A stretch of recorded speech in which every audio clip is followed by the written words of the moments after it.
সঠিক কারণ ও প্রতিকার না জানার কারণে যখন স্বাদের বাগানটা পাতা হলুদ হয়ে যায়, গাছের অংশ ঢাল মরে যায় এবং পাতা কুঁকড়ে যায় এবং পাতার নিচে মাকড়সা বাসা বাঁধে, পোকামাকড় বাসা বাঁধে, আপনার উপর দিয়ে জিগজাগ কিন্তু ভিতর দিয়ে একদম সদরঘাট পাতা সব খেয়ে ফেলে, তখন আপনার কি করা লাগবে?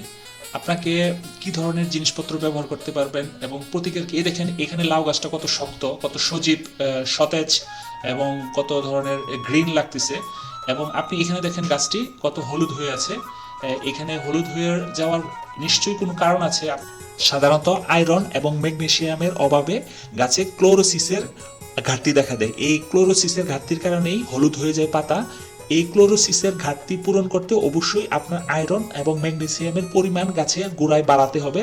তাই এটি দুটি পদ্ধতি রয়েছে, একটি রাসায়নিকভাবে এটা বাড়ানো যায়, অন্যটি হলো আপনার গোবর পানি এবং কলার খোসা পানি, এগুলা দিয়ে দ্রুত এটা অভাবটা পরিপূর্ণ করতে পারবেন। চলুন ভিডিওতে দেখে নিই এগুলার সমাধান কিভাবে আপনি করতে পারেন।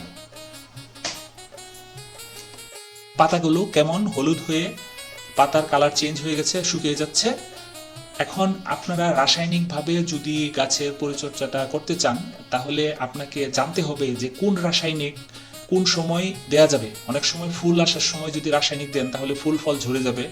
আমার পরামর্শ হলো কোনো অভিজ্ঞ নার্সারি ওষুধ বিক্রেতা অথবা গাছের ওষুধ যারা বিক্রি করে তাদের কাছে আপনার নির্দিষ্ট সমস্যার কথা বলবেন, তারাই আপনাকে সলিউশন দেখাই দিবে, অল্প টাকার মধ্যে আপনাকে সমাধান করে দিবে। তবে অনেক কমার্শিয়াল নার্সারি আছে যেগুলা বিভিন্ন হরমোনের কথা বলে আপনার কাছ থেকে 2-3 হাজার টাকা নিয়ে নিতে পারে, সেখানে সাবধান থাকবেন।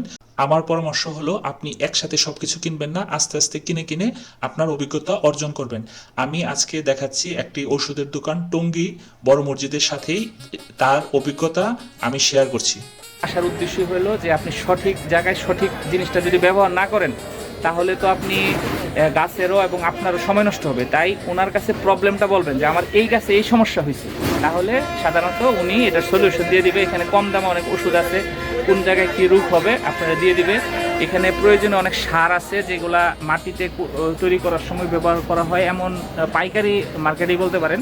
এবং এখানে বাগান ব্যবহৃত অনেক জিনিসপত্র রয়েছে।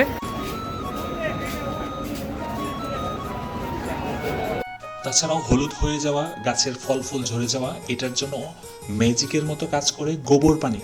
এখানে পুরান গোবর, অর্থাৎ 1 মাসের বেশি হয়েছে এমন কোনো শুকনা বা পুরান গোবর পানিতে ভিজিয়ে এই পানিটা আপনার যে গাছের সমস্যা তার চারপাশে মাটিটা একটু নাড়াচাড়া করে আপনি এই গোবর পানিটা গাছে ঢেলে দিবেন। তাছাড়াও দুরন্ত গতিতে গাছের পুষ্টি সমাধা করে এই কলার খোসার পানি গাছে ব্যবহার করলে গাছের যে প্রয়োজনীয় পুষ্টি এবং দ্রুত হলুদ হয়ে যাওয়া এবং গাছের যে রোগ প্রতিরোধ ক্ষমতা এটা বেড়ে যায়। তাছাড়াও কলার যে বাকি অংশটা আছে এটা মাটির সাথে মিশিয়ে মাটি তৈরি করতে পারবেন। ন্যাচারাল 80